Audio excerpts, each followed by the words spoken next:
Bad boys, bad boys. What you gonna do? What you gonna do when they come for you? Oline, it's the 3rd of March, 2023, and I'm here with the 3rd installment of talks on the 5th sun, Oline, earthquake, movement, change of heart. And the subtitle of this talk is Across the Threshold of Cruelty. Now, I introduced my other talks with 2 words in Nahuatl. And I indicated when I pronounced those words that it was as if I was a sorcerer casting a spell. Of course, I'm just playing games, right? I'm just playing mythomaniac games.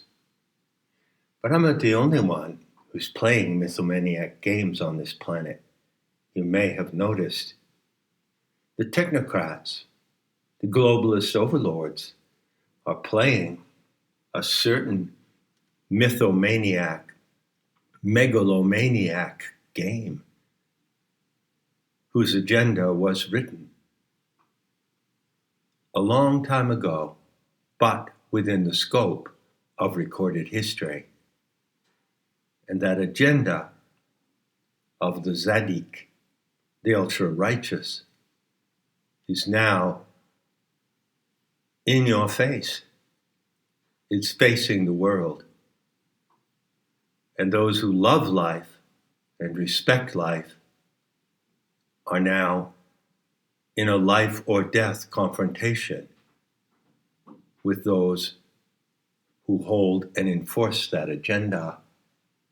And what can turn that battle to success for life, freedom, truth, beauty, innocence, goodness, pleasure, decency, and common sense? What can turn it? Is there one single decisive element that can turn that battle or change the odds for the success of all that is good, true, and beautiful against all that is ugly, deceitful, and hateful?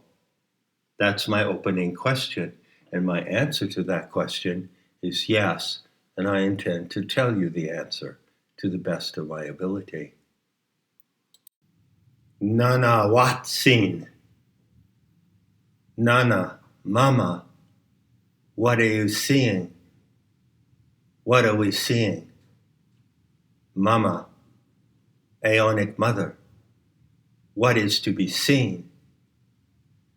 Shipetotek. Look at the sheep people and look at what technology is doing to them and how it drags them to their oblivion. Well, having begun these 3 talks with the invocation of those powerful words from the ancient Toltec language of the Mexica and those who preceded the Mexica, it's appropriate that I invoke a 3rd word with the power of sorcery. Now, you cannot decode this word. It doesn't exhibit the same kind of phonemic baby language as the others. And there's a reason for that, because this word has an encoded meaning. It is, in a sense, the name of the beast. What do you think of that? Huh? The name of the beast. Tomega Therion. I've talked about the beast in Gnostic sabotage in the book of Revelation. And I pointed out that the AI system to control the world cannot be the beast, because the beast is an animal, and an animal is alive, and AI is not alive and never will be. And so to invoke the theme of this third talk, I use the name, two names of that beast. First, in Nahuatl, Cipactli, Cipactli, and then in Sanskrit, MAHK-ah-rah. And what do those two words mean? Well, they actually appear as zodiacal animals. If you look into the constellational lore of the ancient Hindus, you find an animal in the sky. And likewise, if you look into the Maya-Aztec zodiac, and that is this animal, Cipactli, MAHK-ah-rah, the crocodile. Now here we are at 6 minutes into this talk, and as usual, if you have the determination and the sense of humor to stick around, you generally find that I get to the point at the end, and I've been asked the question, of course, well, why don't I get to the point at the beginning? Sure, I can do that, but can you handle it? And where will you go with it? Now, I'd like to know, if I stood face to face to any one of you, if you could get to the point in 5 minutes. Could you get to the point face to face with me about your life, your fate, the fate of humanity? Could you get to the point in 5 minutes, or 50, or 5 days? I'd like to see you do that. But I am getting to the point right here. So I can tell you up front that the solution that changes everything to the advantage of goodness, truth, freedom, and beauty is something that I shall call moral deterrence. Moral deterrence. This is the subject of my talk, the third talk on the fifth sun. And I can advise you going into it, because I'm going to spend the rest of the talk attempting to explain what moral deterrence is. I can advise you that even if you understand my words, even if you feel it in your heart, even if you get it perfectly, what I'm saying, it won't mean shit unless you cross a certain threshold and enter the realm of the crocodile. Now, I've said that Cipactli is a Nahuatl word, and it doesn't translate so easily as the other two, does it? Well, there is a leading phoneme, C. So maybe it's telling you to see something. It's telling you, See-PAK-tee-lee. But what on earth is Cipactli? Those phonemes, don't immediately suggest a conversion into English, do they? Or perhaps into any other language. So what is the implication? It is that the crocodile is hidden. And you have to look to see it, but you have to know where to look to see it. And so I'll tell you exactly where to look. There is a place in your body, and it is midway between the base of your spine and your solar plexus. Now, some of you may know, if you study the ancient chakra system, of which there are many variations, that the ancient Hindu seers and yogis said that there were 6 or 7 chakras in a vertical line beginning at the base of the spine. Do you remember that? Did you ever run into that intel? And so the base chakra is at the base of the spine, Muladhara.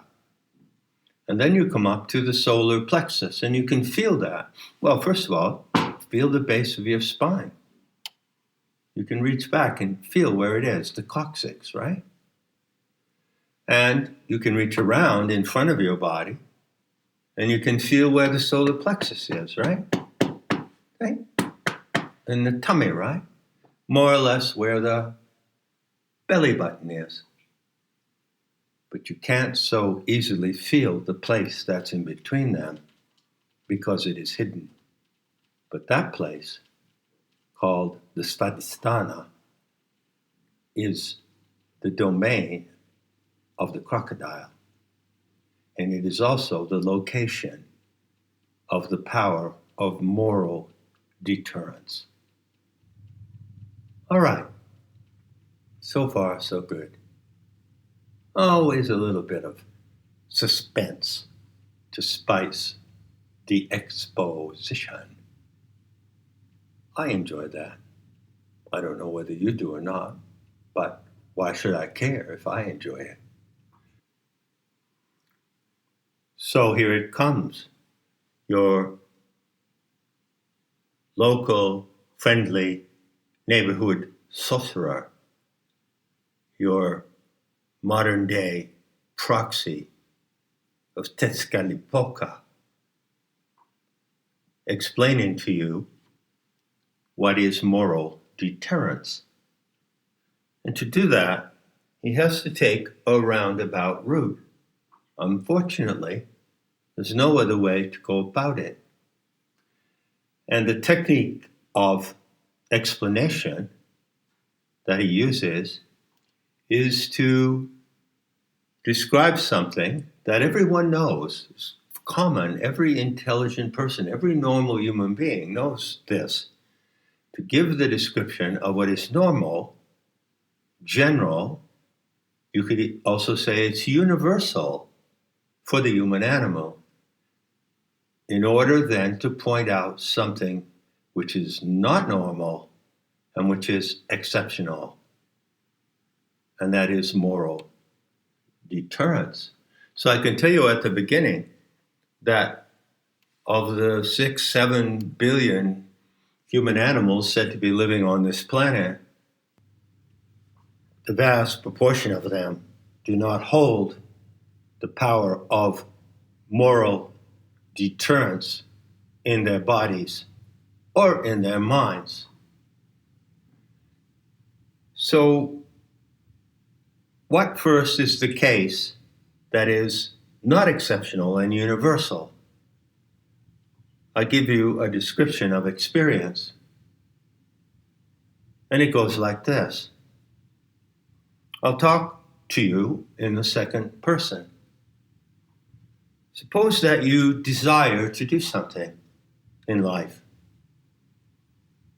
Suppose, for instance, that you desire to walk on a beach in the Caribbean, barefoot, with a sarong around your waist and a t-shirt, or just a bathing suit, and walk on a beautiful beach in the Caribbean and go plunge into the water.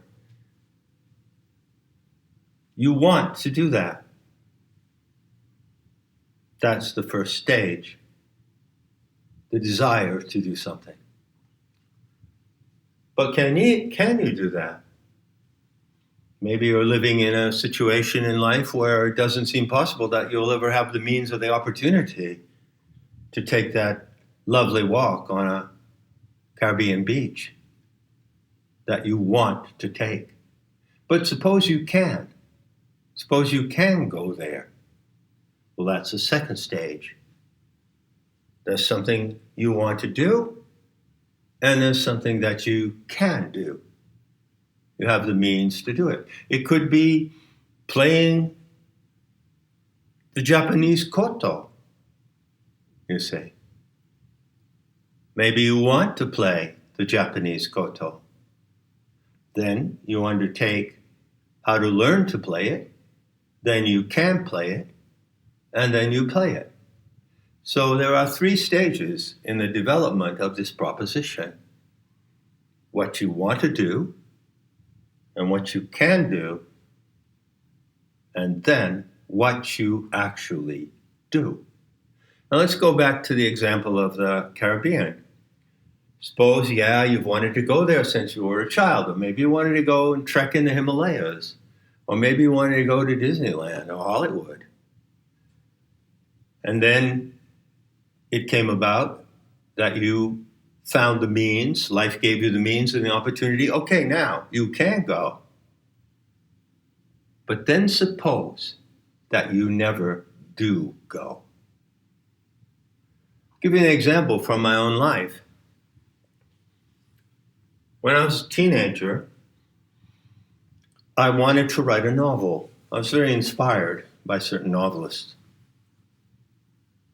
And so I made certain attempts to write a novel. And as you know, I'm rather a literate person. And I have skills of literacy and communication and reading. And it became clear to me after some years, I can do it. I've got the capacity. I can write a novel. So there I am. I want to write a novel, first level. I can write a novel, second level. But did I ever write a novel? Nope, I didn't. What's with that third level? And what's with the difference between wanting to do something and being capable of doing it, and in fact not ever doing it? Now look at this closely. I think it's pretty obvious that you could read that proposition as a formula of failure, or at the very least of disappointment. Imagine if I get to the last week or last day of my life and I'm reflecting and I say to myself, well, John, you always wanted to write a novel, and you knew you could because you've got the gifts for language, but you never did it, did you? How do you feel about that? You see? And how many things in life could be, how many situations, how many options, how many desires could be gathered into this category? And I'm going to use a word to describe or categorize all of those instances, and stop for a moment. Just pause the talk and just think to yourself, well, is this something I often or always wanted to do since I was a child? Oh. And I realized, I can do it. I can. I have the ability, but you didn't do it. And when you reflect on that, I invite you to apply the term deterrence to explain that phenomenon.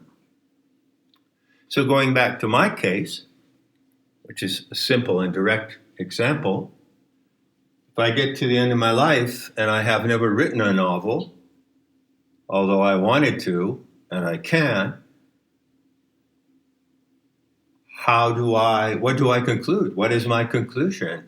Well, I must conclude that something deterred me from doing it. See? So this idea of deterrence, to be deterred from something, is important, and it's the foundation of the takeaway of this talk. First, you need a clear concept of what deference is, then put it into the context I'm talking about, and then go to the specific and exceptional case of moral deterrence. Now, there is already a way that I could illustrate or present a preview of what moral deterrence is, although it is not exactly the final case in my exposition here. Take children in a schoolyard, and they tend to fall into groups. There are some loners, and there are some girls or boys gather over there by the bicycles, and some over there. You know how it is. And suppose that in one group of young boys in a schoolyard, there's a bully, and the bully tends to pick on another kid. Let's call him Tommy. So Tommy is the target of this bully, and it's sad because maybe the bully manages to catch Tommy when he's alone in the corridor of the school or when he's on his way home, and he bullies him, and he may even hit him and attack him physically and abuse him. So in this illustration, I'm calling the boy who is the particular target of a bully, we won't name the bully, Tommy. But suppose that Tommy also has his little circle of friends, different from the circle of friends of the bully. Or maybe he only has one friend, and let's call his friend Jason. And let's say that Jason is someone who can stand up to the bully. He wants to, because he doesn't want to see his little friend Tommy, who's not quite able to defend himself, to be abused or insulted and humiliated. He wants to stand up against the other bully, the unnamed bully, and he can because he has the muscular power and the body and the courage, and maybe on some occasion he does. But you see, even if he doesn't, even if Jason doesn't stand up against that bully, the fact that he wants to and can has a deterrent force on the bully. And the bully knows he can't go around picking on Tommy anymore because there will be consequences, bad boys, when they come for you. What you gonna do, you see? So when you look at the position that Jason is in, you see an example of deterrence, but look at it very closely. In one case, Jason may actually have to do what he wants to do and is capable of doing, and take a shot at the bully and push him down, push him away, physically assault him. It may come to that. It may come to some moment when push comes to shove, or when threat comes to push and push comes to shove, but not necessarily, because the deterrent power that Jason holds stops the bully. It defeats the bully, even if Jason doesn't act on it. That is the factor of deterrence. Now, the word deterrence came into my vocabulary in my teen years, and it often came up in the news in the expression, well, nuclear deterrence. So the fabrication, the fable, the narratives that they told us during the Cold War, after World War II, was that, the Russians have nuclear weapons and they might use them, so we need to have nuclear weapons in order to have deterrence.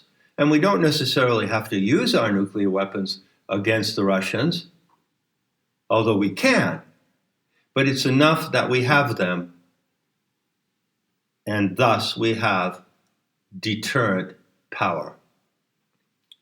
So with these illustrations, I can show you that there is a kind of double switch to the power of deterrence. You can keep it on neutral. You want to do something, and you can do something, but you don't do it. Or you can switch the switch to action, and you can do it. This is a really crucial distinction. So if you're coming along with me here,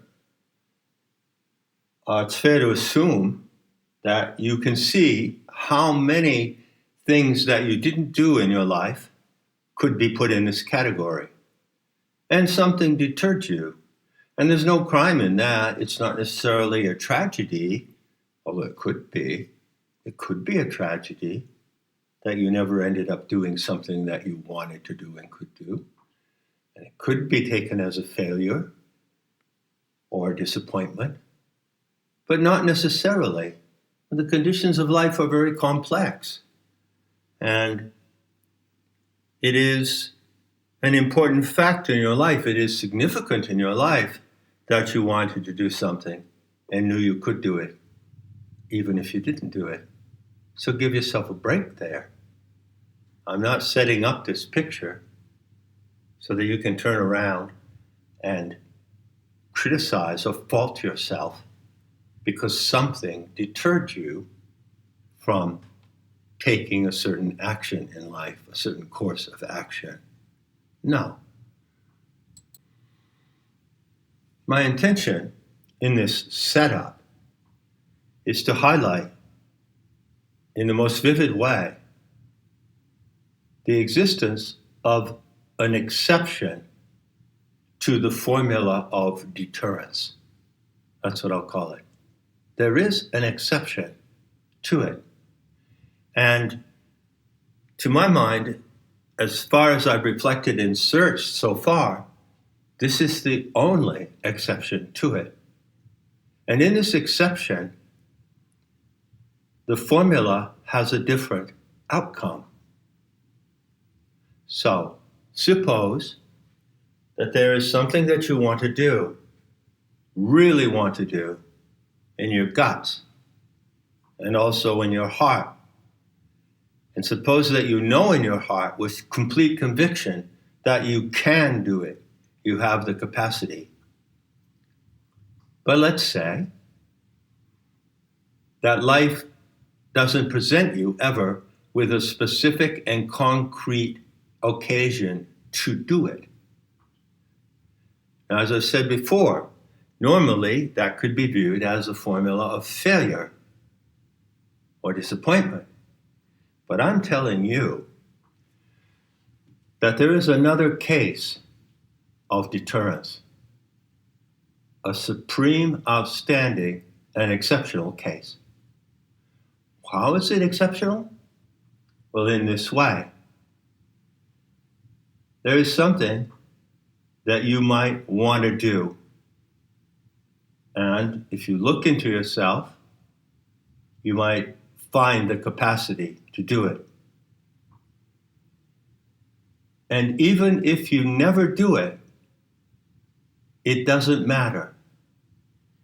Because the fact that you hold the conviction to do it, the determination to do it, has an effect upon the entire world.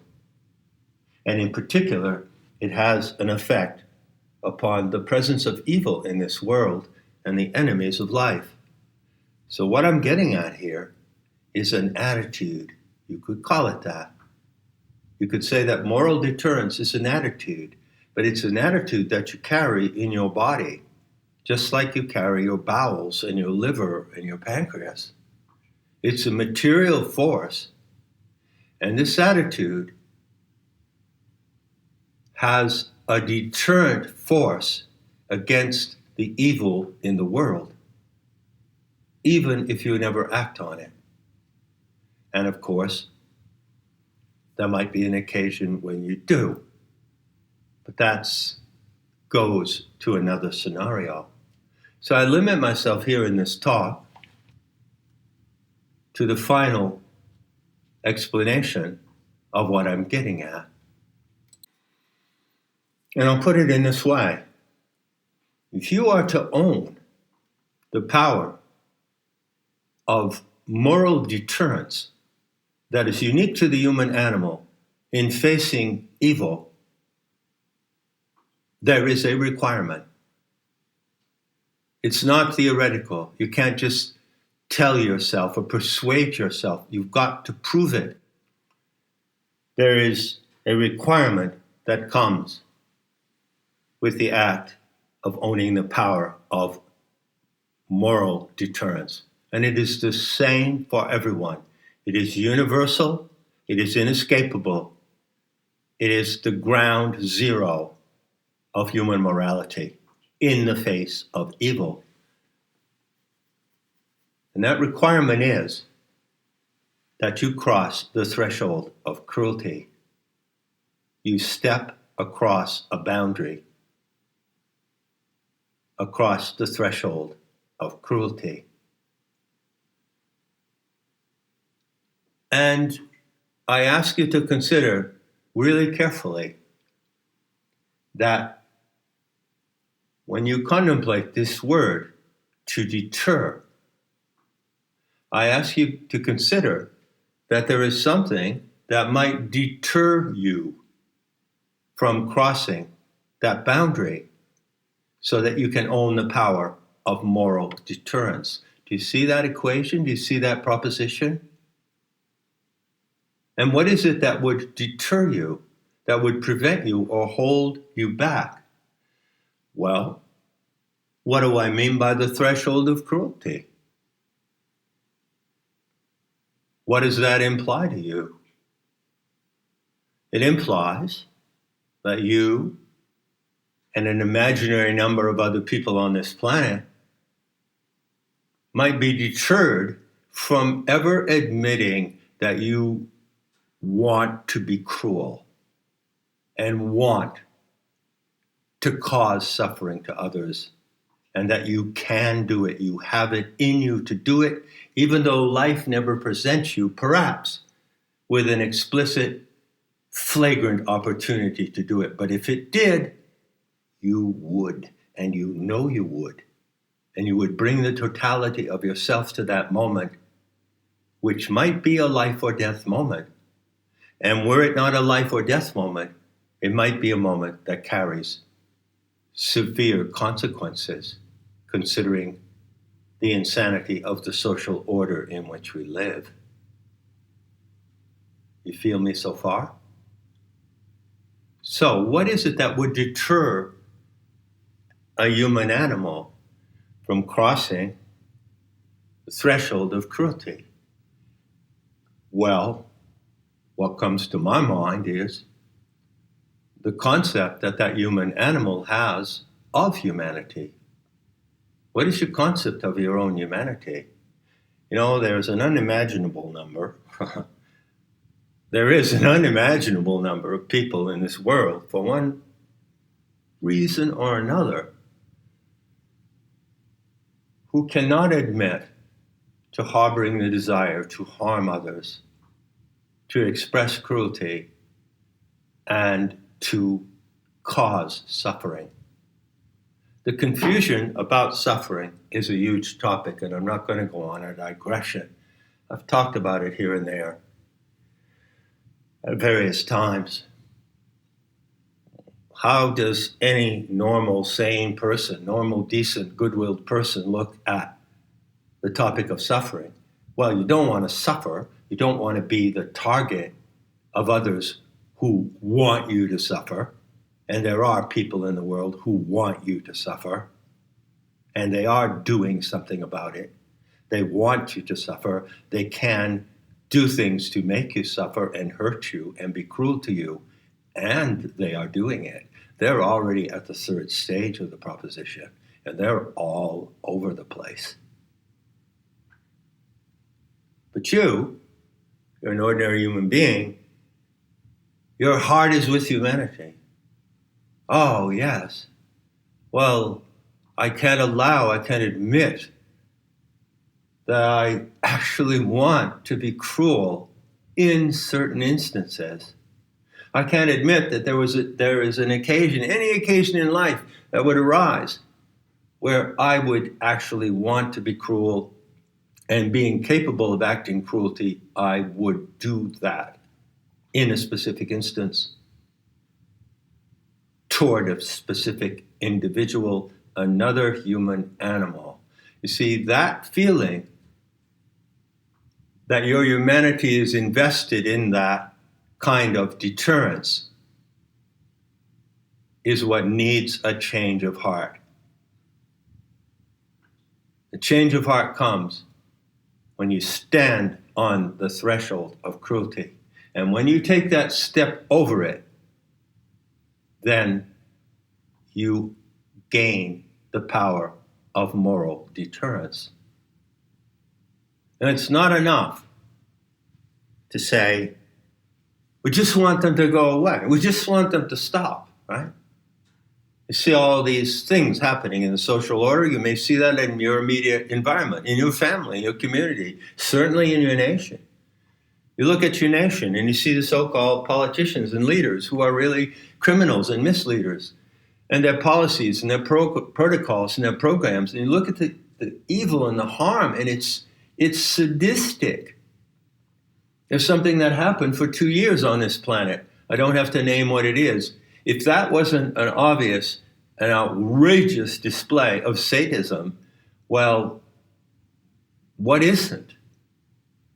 So the evidence is aplenty and ample that there are some human animals possessed by the spirit of evil and deceit and power and control, who, yes, want to be cruel toward others and harm them, yes, have the means and opportunity to do it, and yes, they do it. And how can you stand up against them as an individual? This is all about individuals. The change of heart of Olin is one heart at a time.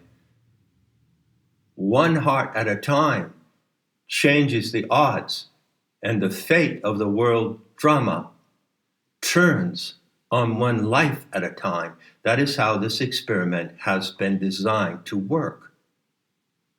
So the very fact that you can hold the power of moral deterrence in yourself is the game changer. And those who cannot hold that power and cannot own it and admit it, those who are deterred by what they call their sense of humanity, they are not part of the final resolution and correction of what's happening in this world. They are not essential. They will not play the decisive role. Crossing the threshold of cruelty.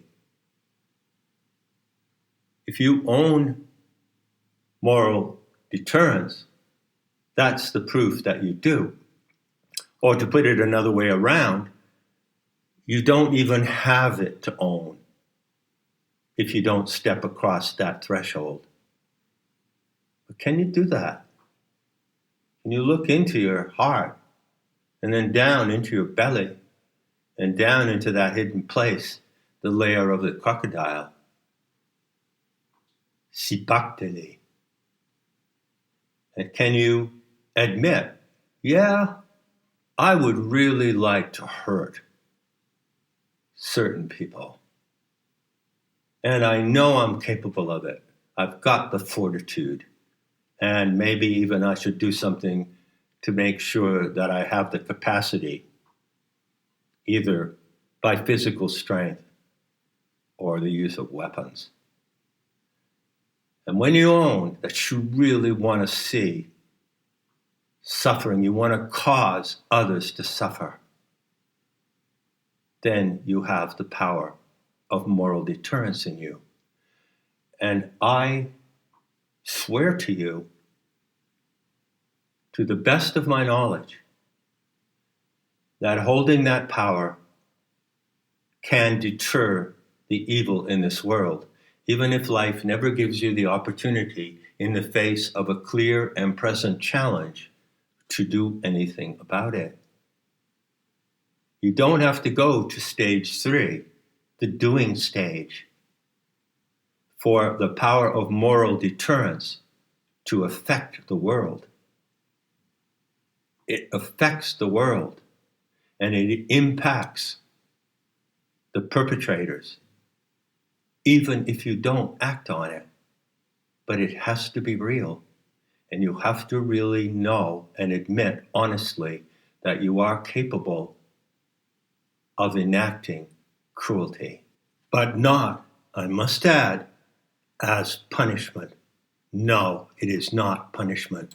And not judge yourself, not be deterred by the thought that in some way that's not the kind of human animal that you want to be.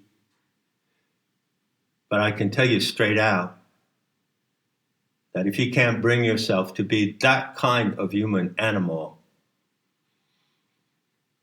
ultimately you're not going to make a difference in what we're facing. And you're not going to change the odds. But every single human animal who crosses that boundary changes the odds. That deterrent force in itself, even if it is not enacted and demonstrated, is the decisive factor in getting to a world worth living in, a future worth living in the beauty to come. So, what can I say at the end? Well, that's a lot of hot air and a lot of big talk coming from yours truthfully, right? So take it or leave it. It might be really the best advice you ever had, or the worst, or you might be indifferent. But while I'm at it, let me give you a little financial advice. You know, I'm I'm insider in the market. You didn't know that, did you? Yeah, I'm always looking for the prospects, how to get rich and how to make more money in the future, you know?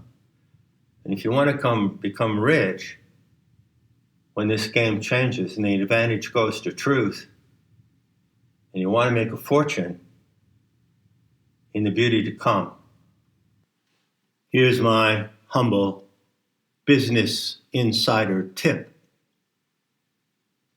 See-PAK-tee-lee. Consider investing in crocodile farms.